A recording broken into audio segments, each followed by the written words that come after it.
Well, hello and welcome to today's Bible reading and devotional. This is Sunday, July 16th, and actually what we're going to be doing, you get a 2-for-1 special today.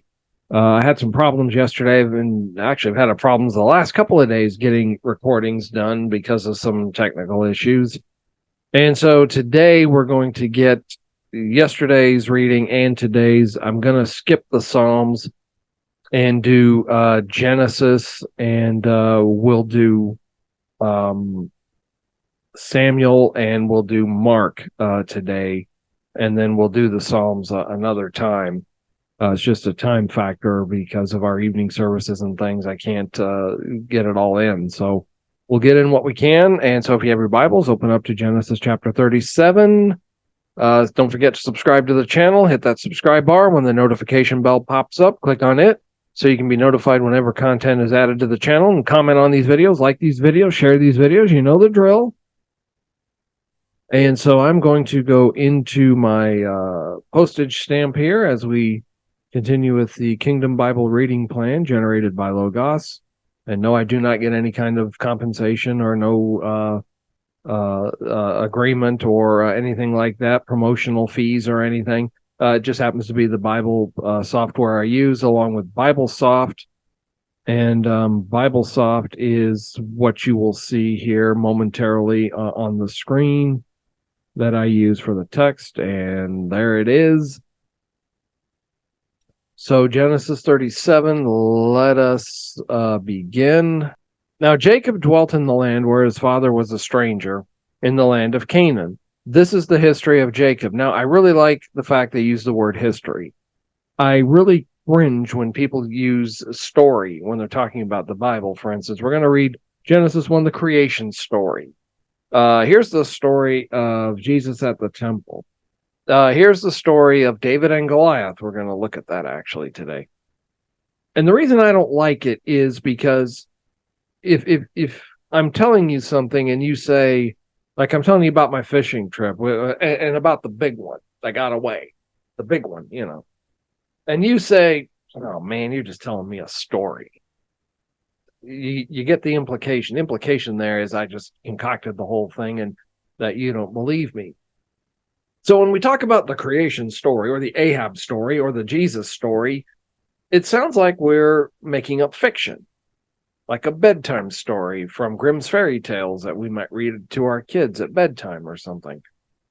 So I like to use history, the account of Jacob or something like that that indicates that it's true what we're reading.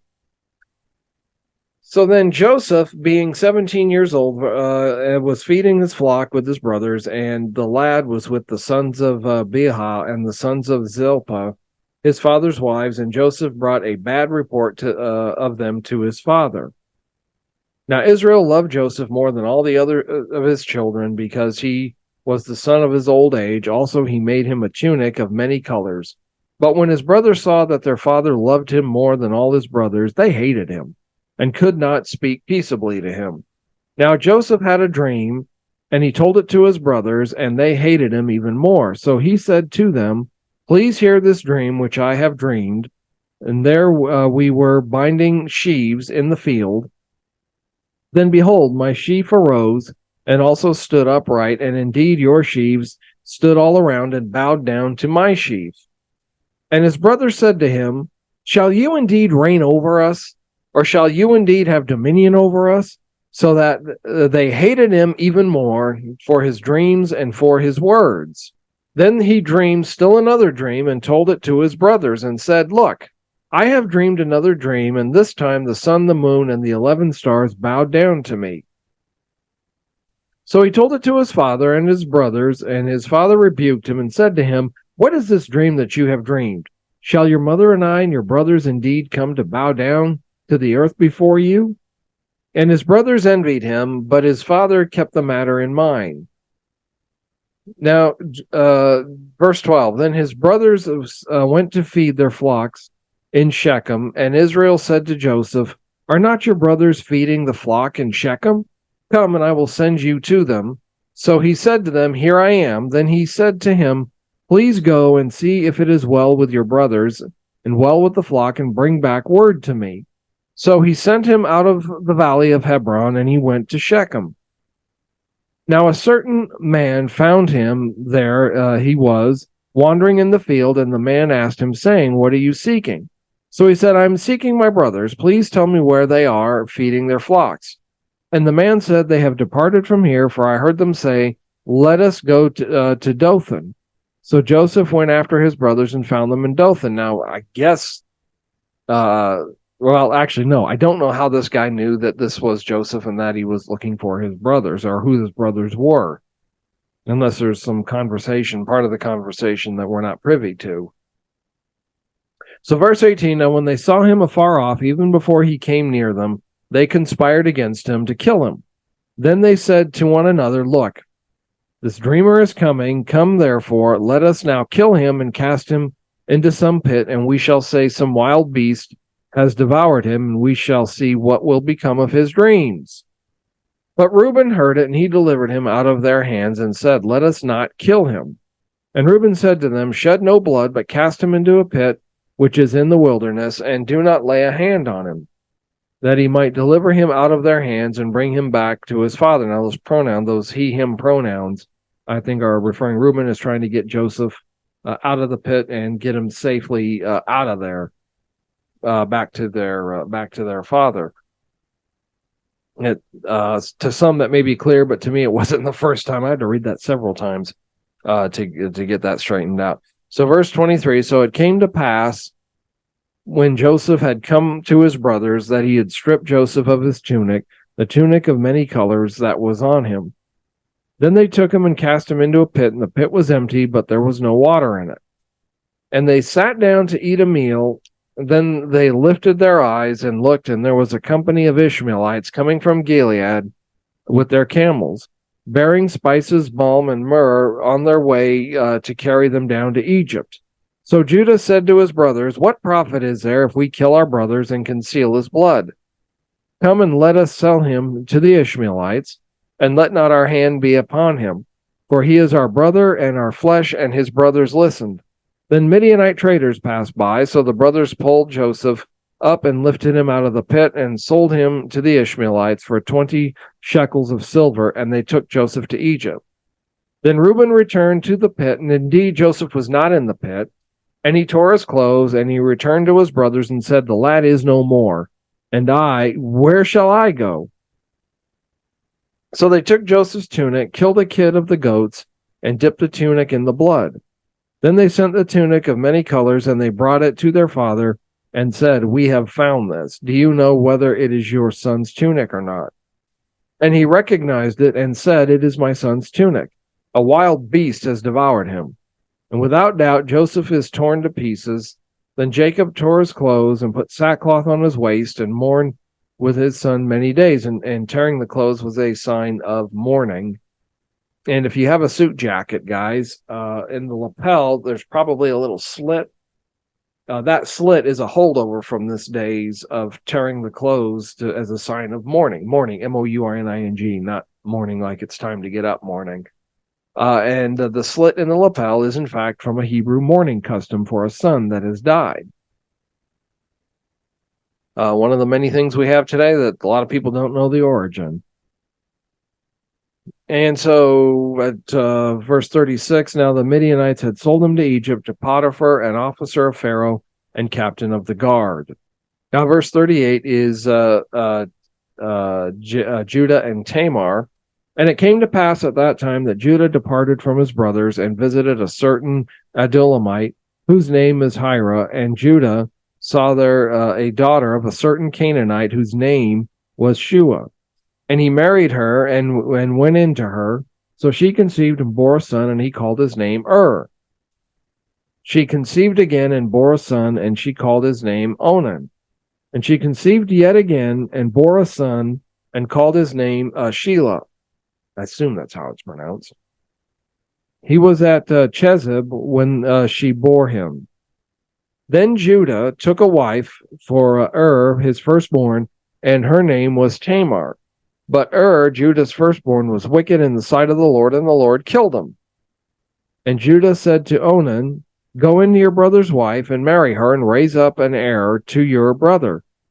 But Onan knew that the heir would not be his, and it came to pass when he went into his brother's wife that he emitted on the ground, and lest he should give an heir to his brother.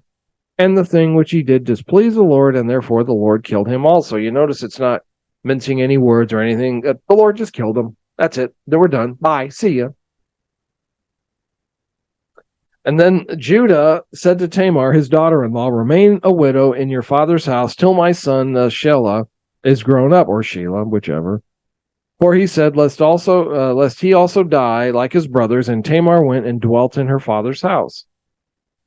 Now, in the process of time, the daughter of Shua, Judah's wife, died, and Judah was comforted and went up to his sheep shearers at Timnah, and he and his friend Hira the Adulamite. And it was told Tamar, saying, look, your father-in-law is going up to Timnah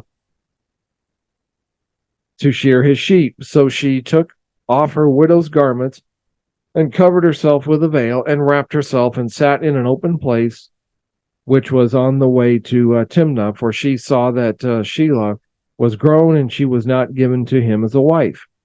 When Judah saw her, he thought she was a harlot, because she had her face covered.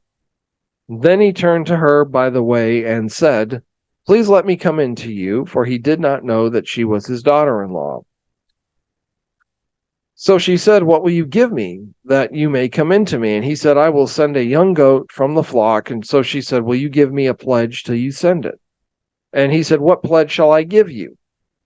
And she said, will you give me a pledge? So she said, your signet and cord and your staff that is in your hand. Then he gave them to her and went into her, and she conceived by him. So she arose and went away and laid aside her veil and put on the garments of her widowhood. Now, the signet was what they used in place of a signature. Today we sign papers. In those days, it wasn't paper. It was usually stone or a tablet. And so with the signet, it would be a ring that would have like the coat of arms or the king's name or something. And with a wax seal, they'd put some wax on the stone and then just push the ring into it. And that was considered the same thing as signing it. And Judah sent the young goat by the hand of his friend to the Adulamite to receive his pledge from the woman's hand, but he did not find her. Then he asked the men of the place, saying, where's the harlot who was openly by the roadside? And they said, there was no harlot in this place. Uh-oh. So he returned to Judah and said, I cannot find her. Also, the men of the place said there was no harlot there in this place. Then Judah said, let her take them for herself, lest we be ashamed, for I sent this young goat, and you have not found her. And it came to pass about 3 months after that Judah was told, saying, Tamar, your daughter-in-law, has played the harlot. Furthermore, she is with child by harlotry. So Judah said, bring her out and let her be burned. And when she was brought out, she sent to her father-in-law, saying, by the man to whom these belong, I am with child. And she said, please determine whose these are, the signet, cord, and staff. Uh-oh. So Judah acknowledged them and said, she has been more righteous than I, because I did not give her to Shelah my son, and he never knew her again. Now it came to pass, and notice the Bible is recording this. You don't see here any place where it says God blessed this event, that God gave them any special privilege or gift. It's just being recorded, and recording something does not necessarily mean approval. In fact, it doesn't mean approval. Now it came to pass at the time of giving birth that, behold, twins were in her womb. And so it was, when she was giving birth, that one was put out his hand, and the midwife took a scarlet thread and bound it to his hand, saying, this one came out first.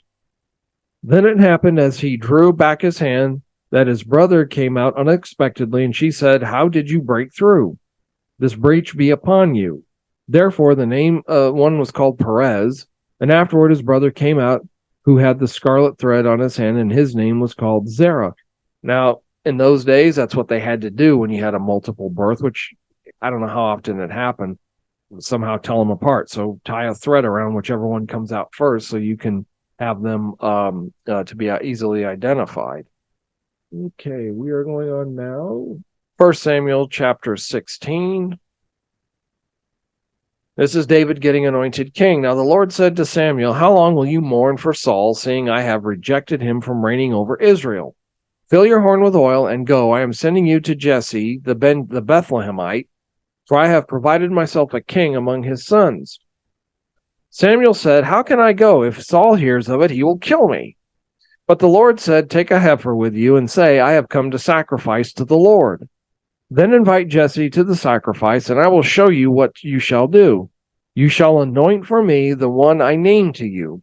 So Samuel did what the Lord said and went to Bethlehem, and the elders of the town trembled at his coming and said, "Do you come peaceably?" Because they know what's going on between Saul and Samuel. Saul's disobedience and the various judgments and things that Samuel has brought down on them, so they're not taking any chances. All right, we see you, Samuel. We know who you are. Are you here in peace, or are you here to start something?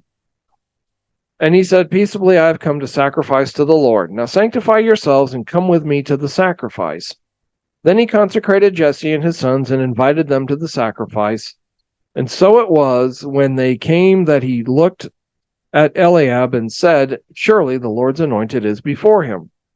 And the Lord said, "Do not look at the appearance as at his physical stature, because I have refused him. For the Lord does not see as man sees, for he looks at the outward appearance, but the Lord looks at the heart." Now let's consider this passage for just a minute. This comes up a lot when we're talking about how to dress for church services. Those who think you should still wear a suit and tie, there's a few. A few churches that even insist that the men have on a shirt and a tie if they're going to lead prayer or help serve communion, and expect ladies to wear dresses. That's really not what this is talking about. It's not talking about how we dress for worship. Notice the context. Yeah, Samuel, you may be thinking the biggest, strongest, the oldest, that's the one that's going to make a good king. But no, there's internal things like what goes on in the heart and the mind that you can't see, but I know of what to look for, is kind of really paraphrase what God's telling him. Now, does it mean that you're wrong or sinning because you don't wear a suit and tie to church? No. There's nothing in the Bible that says, on this side of the cross anyway, that says we have to dress up. James, remember, said not to give preferential treatment to someone who's wearing fancy clothing and is really wealthy. And so I typically wear a coat and a tie, or at least a tie. But like today, I just wore a jacket with no tie when I preached this morning.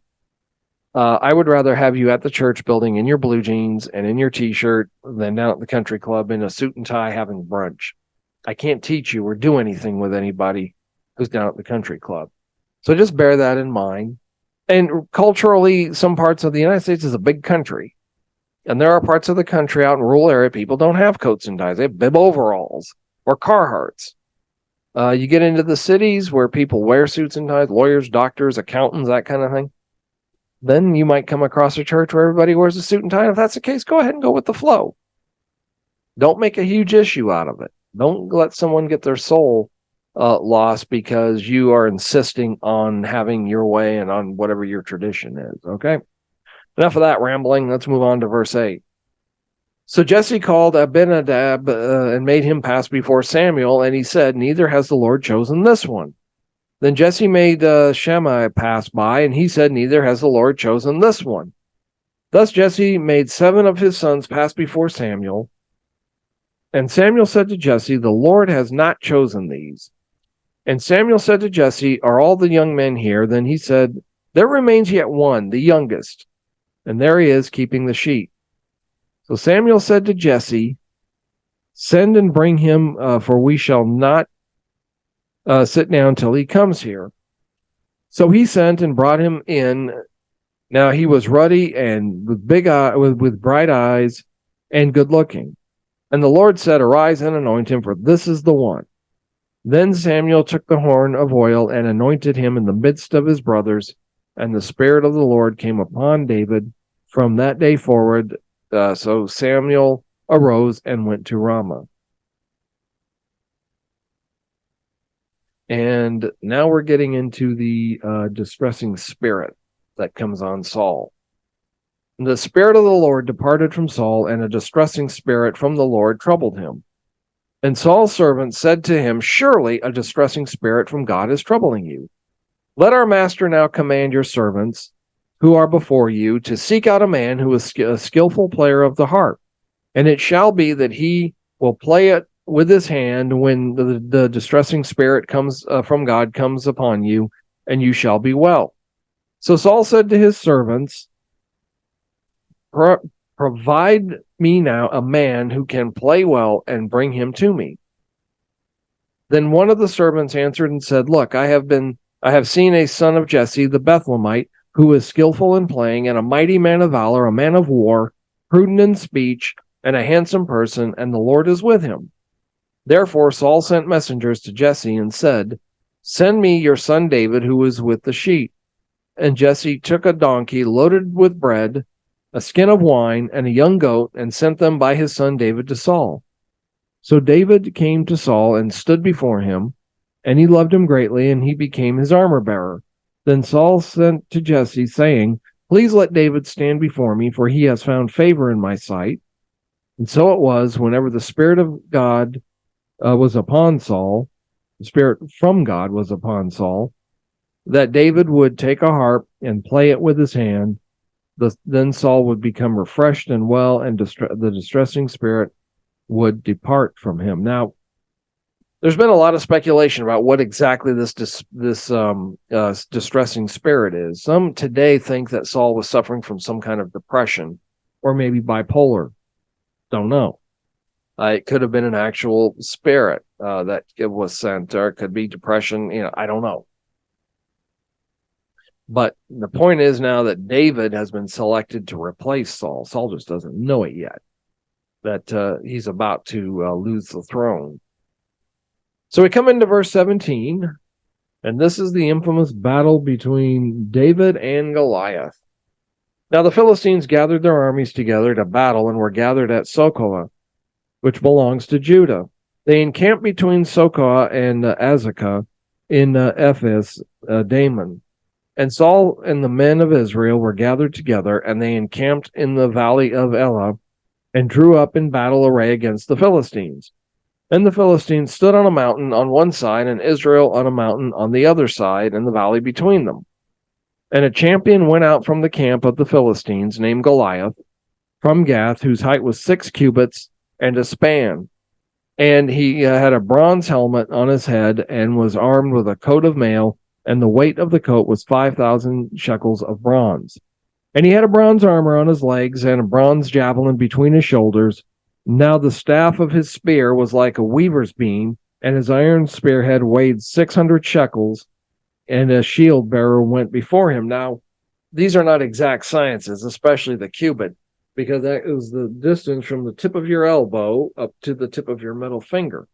So depending on how long you were, could make it a long cubit or a short one. And a cubit was typically between 18 and 22 inches. And if you take the conservative side at 18 inches, that puts Goliath at about 9 feet tall. And a very heavy armor. And so he stood and cried out with the armies of Israel and said to them, "Why have you come out to line up for battle? Am I not a Philistine, and you the servants of Saul? Choose a man for yourselves, and let him come down to me. If he is able to fight with me and kill me, then we will be your servants. But if I prevail against him and kill him, then you shall be our servants and serve us."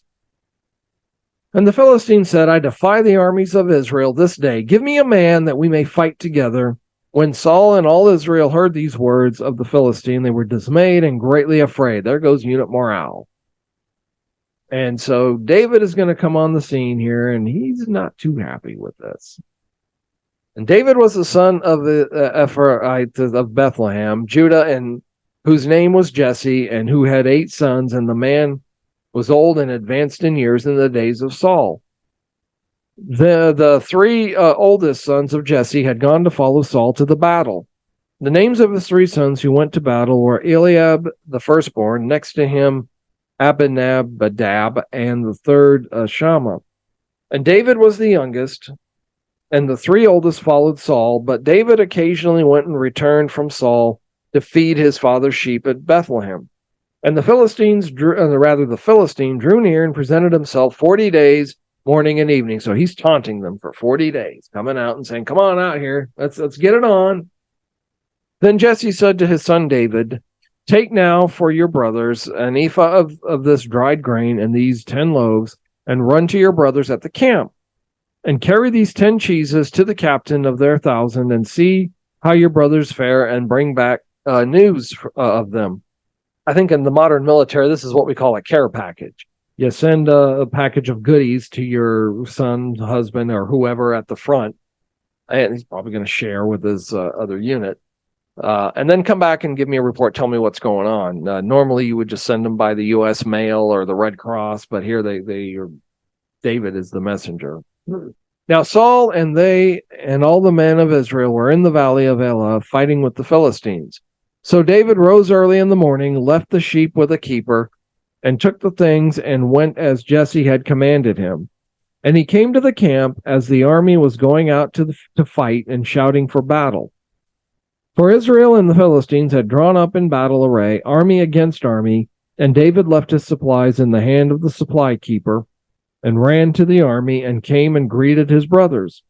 Then as he talked with them, there was the champion, the Philistine of Gath, Goliath by name, coming up from the armies of the Philistines, and he spoke according to the same words. So David heard them, and all the men of Israel, when they saw the man, fled from him and were dreadfully afraid. So the men of Israel said, have you seen this man who has come up? Surely he has come up to defy Israel.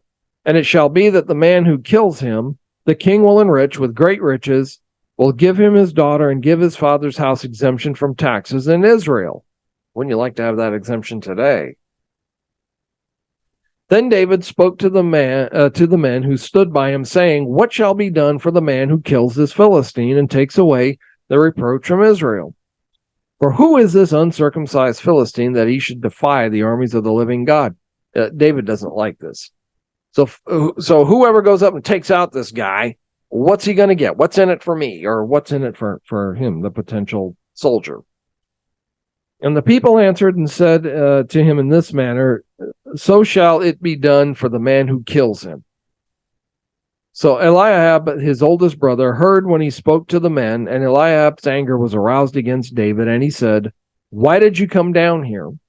And with whom have you left those few sheep in the wilderness?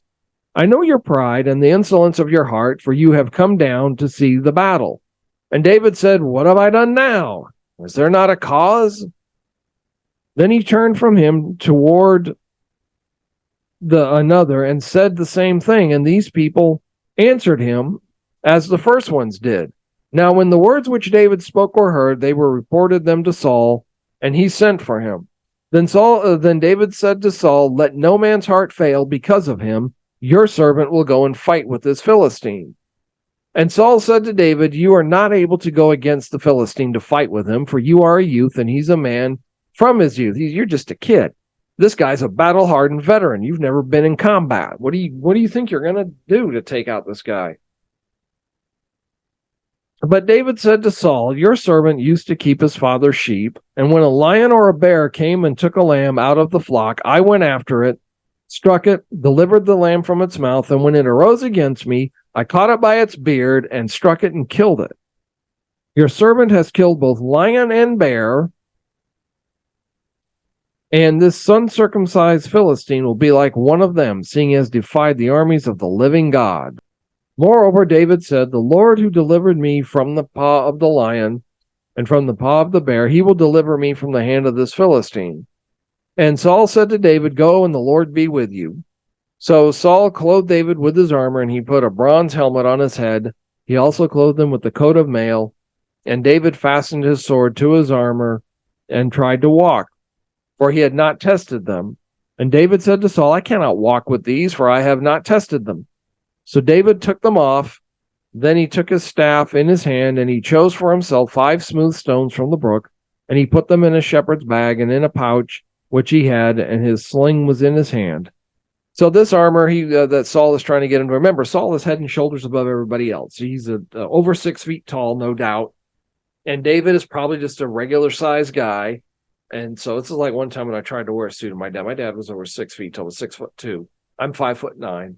And so I once tried to put on a suit of his, and it didn't really work very well. It was way too big for me. And that's what's happened here. It's all too big. David hasn't had a chance to try it out in battle, to test it, or to practice with it or anything. So, all right, I'm going to dump it. I'm going with what I know. The little rocks and the slingshot and that sort of thing. So the Philistines came and began drawing near to David, and the man who bore the shield went before him. And when the Philistine looked about and saw David, he disdained him, for he was only a youth, ruddy and good-looking. So the Philistine said to David, "Am I a dog that you come to me with sticks?" And the Philistine cursed David by his gods. And the Philistine said to David, "Come to me, and I will give you your flesh to the birds of the air and the beasts of the field." Then David said to the Philistine, "You come to me with a sword, and with a spear, and with a javelin, but I come to you in the name of the Lord of hosts, the God of the armies of Israel, whom you have defied. This day the Lord will deliver you into my hand, and I will strike you and take your head from you. This day I will give the carcasses of the camp of the Philistines to the birds of the air and the wild beasts of the earth, that all the earth may know that there is a God in Israel. And then all this assembly shall know that the Lord does not save with sword and spear, for the battle is the Lord's, and he will give you into our hands." There's a song that says, "In heavenly armor we'll enter the land. The battle belongs to the Lord." And we need to remember, just like David did, that our battles, particularly spiritual ones, belong to the Lord, and let him fight them. And so it was, when the Philistine arose and came and drew near to meet David, that David hurried and ran toward the army to meet the Philistine. Then David put his hand in his bag and took out a stone, and he slung it and struck the Philistine in the forehead, so that the stone sank into his forehead, and he fell on his face to the earth. So David prevailed over the Philistine with a sling and a stone, and struck the Philistine and killed him. But there was no sword in the hand of David. Therefore David ran, stood over the Philistine, took his sword, and drew it out of the sheath, and killed him, and cut off his head with it. And when the Philistines saw that their champion was dead, they fled. Now the men of Israel and Judah arose and shouted and pursued the Philistines as far as the entrance of the valley and to the gates of Ekron. And the wounded of the Philistines fell along the road of Shaaraim, even as far as Gath and Ekron. Then the children of Israel returned from chasing the Philistines, and they plundered their tents.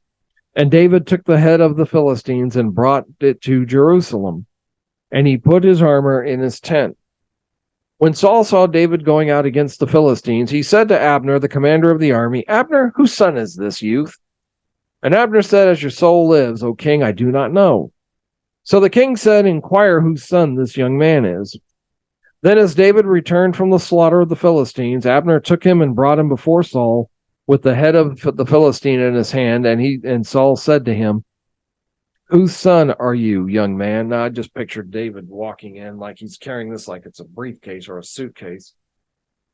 Gets his stuff in his tent. He's still got the head. "Hey, will you come here? The king wants to see you." "Yeah, David. Yeah, you with the head, holding the head in your hand. Yeah, you. The king wants to see you." So off he goes. And so he comes before Saul. Saul wants to know whose son are you? And that's the way they knew people in those days, was you identified them, the so-and-so, the son of so-and-so. So David answered, "I am the son of your servant Jesse, the Bethlehemite." And Saul said to him, "Whose son are you, young man?" So David answered and said, "I am the son of your servant Jesse, the Bethlehemite." And that's where that ends for today. And we will move on to do Mark 7 and 8. Mark chapter 7, defilement comes from within. And this is where the Pharisees are going to find out that it's not eating with unclean hands that makes you dirty, so to speak. Then the Pharisees and some of the scribes came together to him, having come from Jerusalem. And now when they saw some of his disciples eat bread with defiled, that is, unwashed hands, they found fault. For the Pharisees and all the Jews do not eat unless they wash their hands in a special way, holding the tradition of the elders. When they come from the marketplace, they do not eat unless they wash. And there are many other things which they have received and hold, like the washing of cups, pitchers, copper vessels, and couches. Then the Pharisees and scribes asked him, "Why do your disciples not walk according to the tradition of the elders, but eat bread with unwashed hands?" And he answered and said to them, "Well did Isaiah prophesy of you hypocrites, as it is written, 'This people honor me with their lips, but their heart is far from me. And in vain they worship me, teaching as doctrine the commandments of men. For laying aside the commandment of God, you hold the tradition of men, the washing of pitchers and cups, and many others such things you do.' He said to them, 'All too well you reject the commandment of God that you may keep your tradition. For Moses said, Honor your father and mother, and he who curses father or mother, let him be put to death. But you say, if a man says to his father or mother, whatever profit you might have received from me is korban, that is, a gift to God, then you no longer let him do anything for his father and mother, making the word of God of no effect through your tradition, which you have handed down, and many such things you do.'" Now, they didn't have old nursing homes, Social Security, and all that in those days. So when your parents got too old to work, you were supposed to take care of them.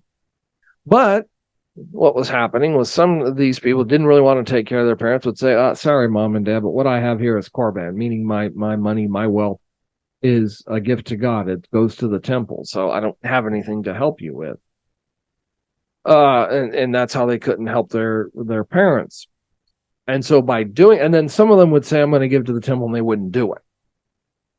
But the point being is they are using it to get around kind of using the law to get around the law, so that they don't have to help their parents in their old age. And so they got set straight on that. Verse 14, when he had called all the multitude to himself, he said, "Hear me, everyone, and understand, there is nothing that enters a man from outside which can defile him, but the things which come out of him, those are the things that defile a man. If anyone has ears to hear, let him hear." When he had entered a house away from the crowd, his disciples came to him concerning the parable. So he said to them, "Are you thus without understanding also? Do you not perceive that whatever enters a man from outside cannot defile him, because it does not enter his heart, but his stomach, and is eliminated, thus purifying all foods?" And he said, "What comes out of a man, that defiles a man. For from within, out of the heart of men proceed evil thoughts, adulteries, fornications, murders, thefts, covetousness, wickedness, deceit, lewdness, an evil eye, blasphemy, pride, foolishness. All these evil things come from within and defile a man." Okay, now with modern medicine and biology and that kind of thing, we know that we need to wash our hands before we eat. Or, if we've been out working, maybe you've just used the restroom, you need to wash your hands. Now, in those days, I don't know exactly what they knew about bacteria and things getting on your hand, but they knew enough to know you needed to wash your hands. And so that's why they made a big deal about washing the hands and eating before they ate, because otherwise they believed it would defile them. But here's the thing. You can eat with unwashed hands. Say you work out in the field or something like that, and you come in to eat and, I don't have anything to wash my hands with. Oh, well, I'm just going to eat anyway. That might make you sick. Or if the dish is not quite clean, that might make you sick.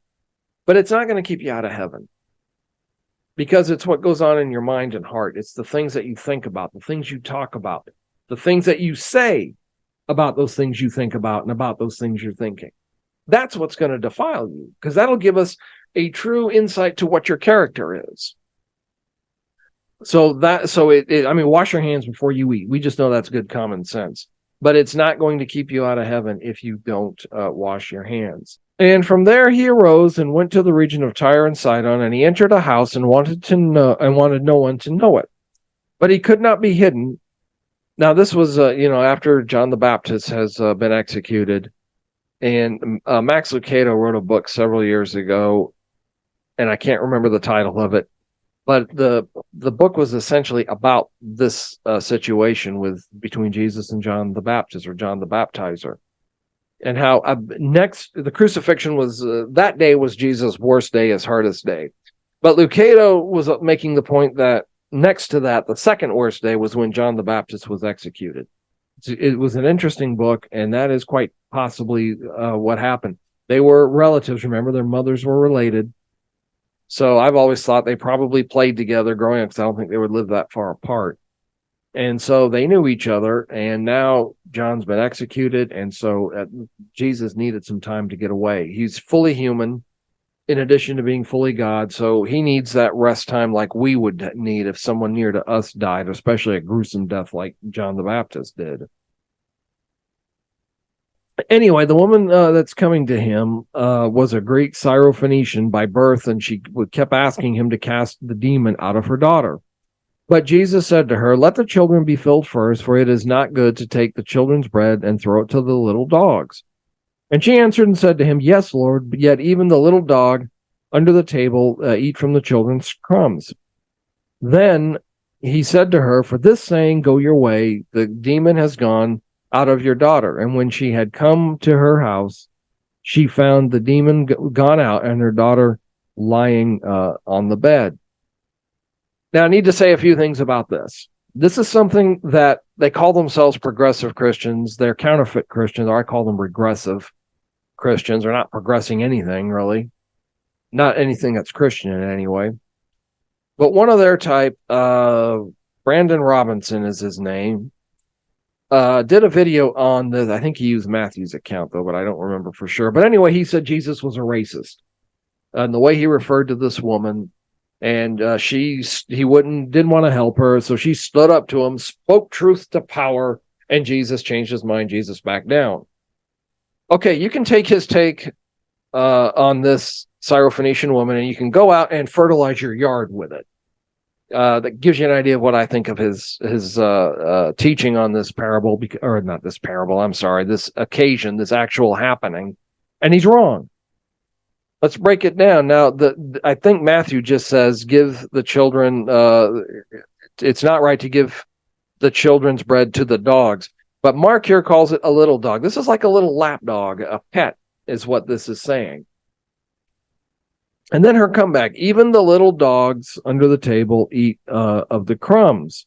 So the bottom line is she's referred to as a Greek. She's not really Greek national. She's born a Syrophoenician. But she is a Greek in the sense that she is not Jewish. She's a Gentile. Living in Syrophoenician, because of all that, she's got several strikes against her. Number one is she's a woman. And in that culture, women typically didn't get a lot of status. Secondly, because she was Greek, a Gentile, that means that she was exposed to a lot of the things that went on in that culture, like worshiping foreign gods, and she quite possibly had a household full of idols. And then a third strike against her was that she has this demon-possessed daughter. Now, she's got all these strikes against her, all these things going against her, that the Jewish people, the rabbis, they consider her unclean, kind of like the untouchables in the Indian caste system, with all that against her. But she still has the motherly love, the maternal instinct for her daughter, that she wants to get rid of this demon, cure her daughter. So I'm going to go talk to this guy, Jesus. I hear he's doing a lot of really great things and helping a lot of people. So I'm going to see if he can do anything for me. Now, Matthew says that Jesus basically just sat there, didn't say anything, kind of ignored her. And he says that it's not good to take the bread for the children and feed it to the dogs. Now, this is not some kind of racist or supremacist kind of a remark. The meaning is that according to God's plan, it's not time yet to heal and to teach the Gentiles. The Jews, or the children, represented by the children in Jesus' statement, are the ones God intended to be the recipients of the bread. They're to get the gospel first. God planned that later on, through the Jewish people, the gospel would be introduced to the Gentiles.